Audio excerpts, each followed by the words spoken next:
Hey y'all, my name is Briley Casanova and I'm a Certified Mental Performance Consultant, or CMPC for short. Today, I want to talk about a different way to think about and relate to uncomfortable emotions such as fear. What if I told you that you can still perform well even if you have negative thoughts? Would you believe me? Think about a time when you performed well even though you didn't feel great for whatever reason. Maybe you were sore, tired, or less prepared than you wanted to be, or maybe you were just unmotivated to show up that day, but you showed up anyway. Maybe you got into a fight with a friend or a family member right before it was time to train or compete, and you had to overcome that and focus on your performance. I'm here to tell you that it's not a coincidence or an accident that you did well despite your feelings or emotions.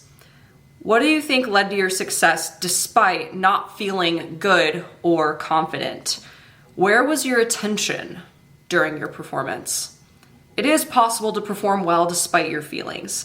Regardless of how you feel, you can still do great at whatever endeavor you choose. This might sound against the grain of commonly accepted performance psychology principles. All of this to say, there is a time and a place to take a step back and decide if it's right to train or compete or not due to pain, illness, etc. That choice is up to you. And there's no wrong answer, only what is right for you and your well-being. I don't want you to walk away from today thinking that I encourage competing while ill or injured, but I'd also be lying to you if I told you that I myself, as a former competitive gymnast, have not done that before. In fact, I see my past competitive life with many lessons learned. Certain times that I competed through illness and injury were the right choice for me, and other times it wasn't.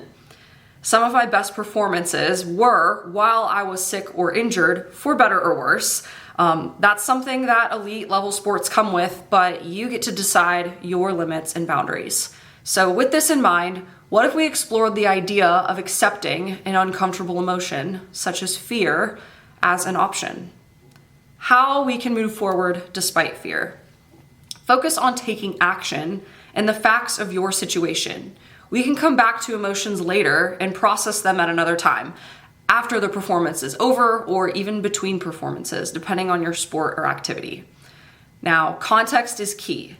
How can you adapt to and accept your context as your reality instead of forcing what you want to see or trying to change it altogether? Those are some things to consider. I have another question for you guys. How would you describe yourself in 5 words without mentioning your sport or activity? In other words, who you are outside of your sport. What does that mean? Knowing who you are is a more sustainable and lasting thing rather than the fearful or emotional situation that you're in. There will come a day when our time in our sport comes to an end. Emotions are fleeting, actions, however, are not. Legacies and reputations don't lie. Now, what behaviors describe you as a person? So another thought is, what are you being evaluated on? Chances are you're not being evaluated on your thoughts, but you're being evaluated on your behaviors. And that's good news. Your thoughts don't have to be perfect for you to perform perfectly. You can still do an excellent performance with poor thoughts, believe it or not. This is unpopular, but it's true. Again, remember that example I asked you to think about earlier. Now, on the flip side, you could have a great quality thoughts and you can still perform poorly. Now, at the end of the day, it's about getting done what needs to get done.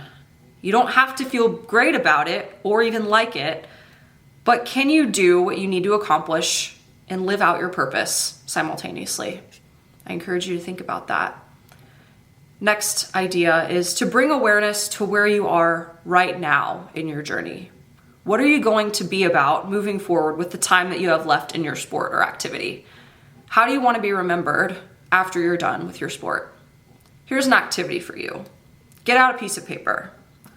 Now, all the way on the left side of the paper, I want you to draw a big letter X. This marks the first day that you decided to start your athletic journey, however long ago that was. Now, all the way on the right side of the paper, so the opposite side, I want you to draw another X. This symbolizes the end of your journey, whenever that will be, whether it's predictable or unpredictable. Now, between those X's that you drew, decide where you are in your journey right now and draw another X to symbolize that. Take a moment to think about it. Once you've done that, draw a line connecting your first X to today's X. And I want you to reflect on the events, the emotions, the thoughts, and the milestones that happened to connect you from day 1X to today's X. What you're left with is a big empty space to fill in front of you.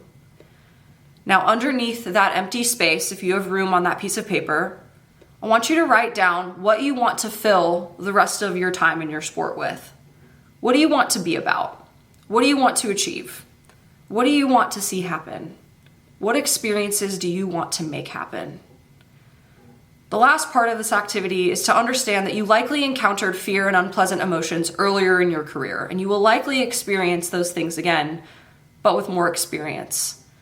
The unpleasant feelings are not going away. They never will. They don't go away. However, what does change is you. You get stronger. You learn to perform despite discomfort and fear. You can still perform well, have great experiences, and win, all with fear being along the ride with you. That is what elite athletes do. So moving through fear all comes down to what you focus on. Are you going to focus on and emphasize the fear? Or are you going to focus on and emphasize taking action and doing something despite being scared? You can take action and acknowledge fear as a passenger next to you the whole time. I wish you the best of luck in your career.